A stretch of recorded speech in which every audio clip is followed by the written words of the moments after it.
Hello, today I'm in BMW F40. In this video I'll show you how to enter and manage map. In the beginning, take a look at the screen display and next go to navigation. Here you can zoom map in or out, navigate manually, change map orientation,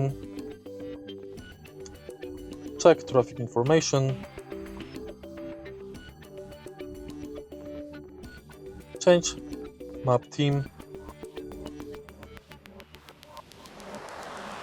change map view, zoom behavior, and map contents. Next you can go to navigation settings. If you find this video helpful, please leave a like, comment and subscribe.